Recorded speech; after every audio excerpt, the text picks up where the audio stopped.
Chelsea, before we get to that, we didn't have our best evening on Friday during our best bets. Did you place any bets over the weekend, or did you take a break and do something else? I did place bets, but they were not founded by logic. When I bet for fun on the weekends, I don't do any research. It's just to have action. So yeah, I Really? had some bets going, but I'm not gonna sit here and tell you why I placed them. It was more like, I'll take a swing on this. That's interesting to me because you always do the work, you always do the analysis. You didn't strike me as someone who would just be like, I'll put some money on this. But I sort of get it because once you get to the weekends, you're probably like, well, I don't want to spend another couple hours on my day off doing this. Yeah, and that's why I got into gambling, not for the research, but for the fun. Do you think I had some kind of research planned when I'm playing craps and roulette? No, there's no research involved. It's for the thrill. And so that's what I do on the weekends. I got in to make money and retire, and I'm almost there. I'm almost there. I'm up like $55 over the past few years. If I keep this going, I'm going to be in the money, Chelsea. No, I'm like you. I'll do a very quick bit of analysis, particularly when it comes to college football, because that's when I really like to go all in on the weekends. But I'm like you. It's more of like a feel, or I want a little action on this game. It'll make it more fun, but I'm not going to spend my time off doing 2 or 3 hours worth of deep diving on any game, no matter what it is. So I totally get that. Coming up next on BetQL Daily, the Joes and Aaron Hawksworth will delve deeper into the NBA playoffs after a couple of Game 7s. And if you missed our conversation with Jason Scott about how the books fared over the weekend, download and subscribe to the Daily Tip wherever you get your podcasts. Chelsea, I'm going to scroll back very quickly. Look how we did on Friday. Not good. You went 0-2. I went 1-2. The Donkster went 2-2. So let's get back on the right side and find out who we have our money on tonight. Today's best bets. Chelsea, it's a clean slate. These are picks on which we did do research. So I believe we're both going to the diamond. Who do you got? Yeah, I'm going to take an under strikeout prop on Garrett Whitlock of the Boston Red Sox. They're going against the Astros today, one of the better hitting lineups in all of baseball and one of the least strikeout prone lineups in all of baseball. They're bottom 10 in strikeout rate, which is a good thing. When I say bottom 10, it's kind of confusing, but looking at Garrett Whitlock, his number's 5.5 today. I'm going to take the under for -120 or -125, wherever you get it, depending on the shop.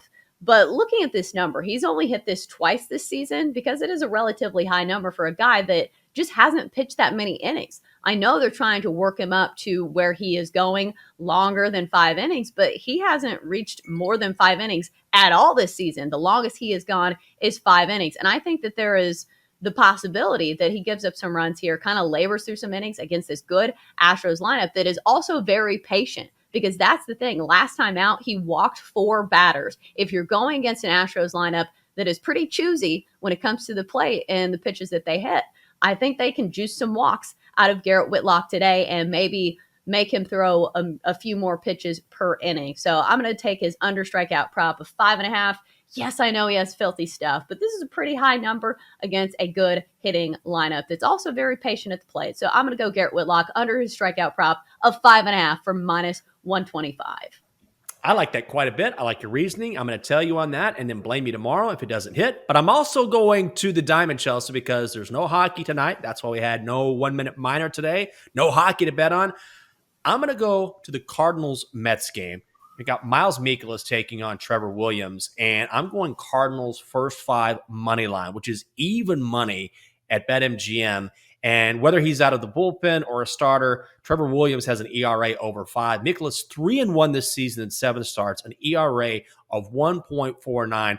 There's no way he can maintain that throughout the season, but I think there is a significant advantage when it comes to starting pitching for St. Louis. Their bullpen is not great, so let's ride the horse in the first 5. Cardinals first 5 money line. That is +100. Do you like it or no? Do I hear Chelsea? Chelsea, are you muted? Okay, sorry, I was muted. There was a There we silence go. passing when you were doing your analysis, and I forgot to unmute myself. But yes, I'm going to add this one to my card just because I do like the Cardinals in this underdog spot against Trevor Williams.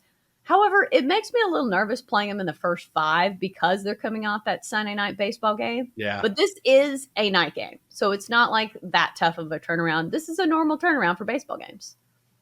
Chelsea, I like that logic. I thought about that too, and I thought if this is a day game, but they'll have time to recover. They're going to be okay. Let's see that 8-ball.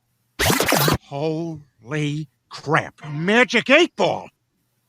Oh, there it is. If you want to watch Chelsea shake the 8-ball and give the 8-balls predictions, just go to twitch.tv/BetQL. That's twitch.tv/BetQL. I've said it before. I'll say it again. Chelsea, you have a future as a hand model. Let's see what that 8-ball has to say.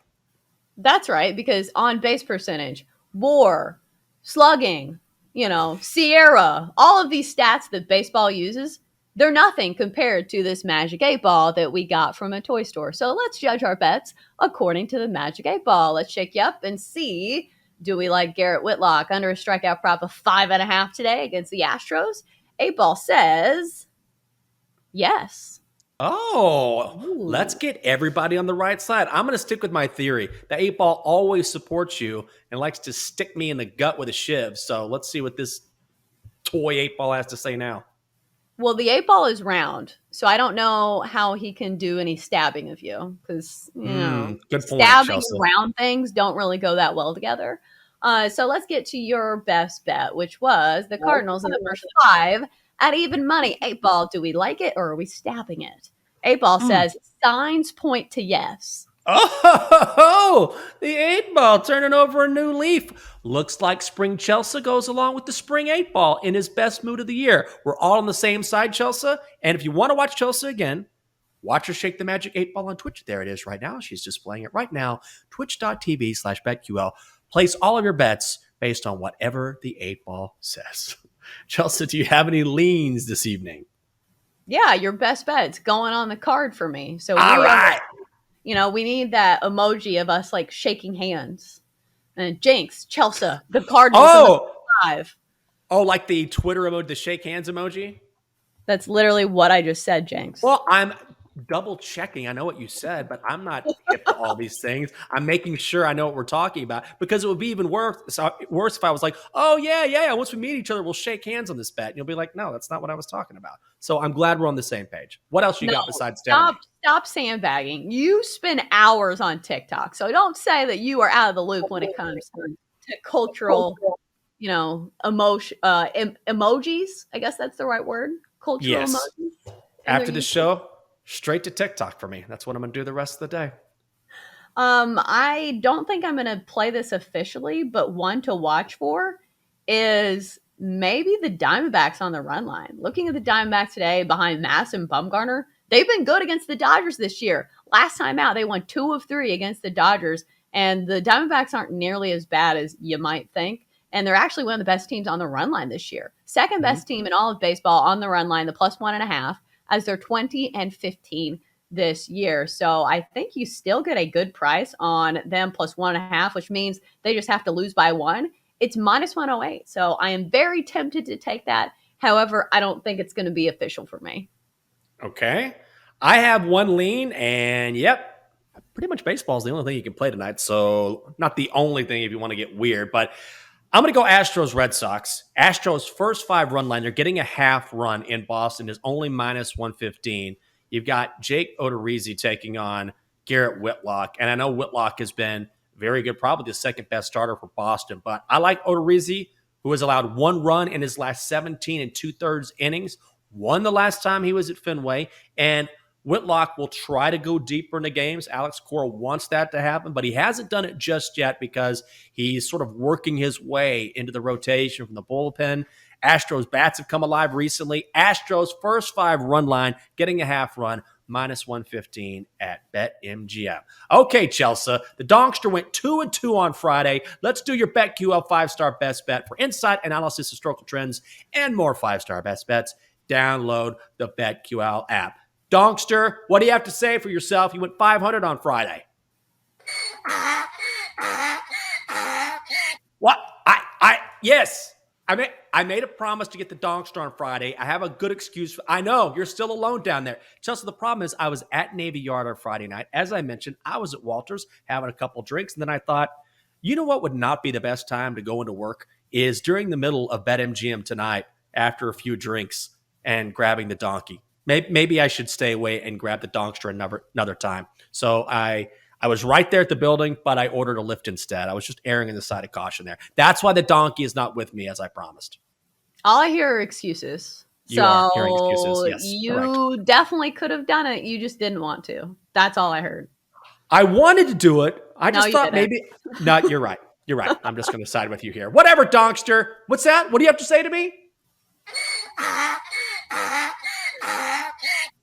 Broken promise? I'll tell you what a broken promise is. Having a donkey son who says he's going to win and goes 2-2 on a Friday. How do you like that? How do you like them apples, Donkster? And speaking of apples, you're not getting fruit. You're not getting notes. You're not getting anything until you give me a winner.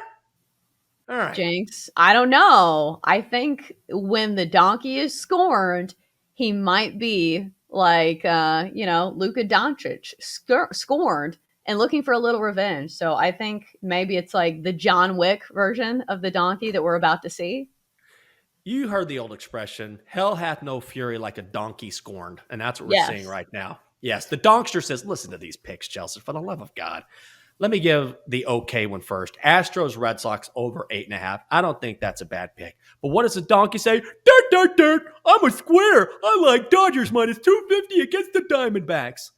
Anybody can lay the juice with the Dodgers, Chelsea. Well, I hope that the Dodgers lose outright. And, you're laying minus 250 for a loser.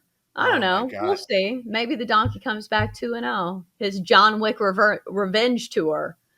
Yeah, I guess what? If you want to lay minus 250 on your bets, I'll come out with a winning record as well, you moron. You stay down there in your studio, and your father will come get you when I feel like it. How about that?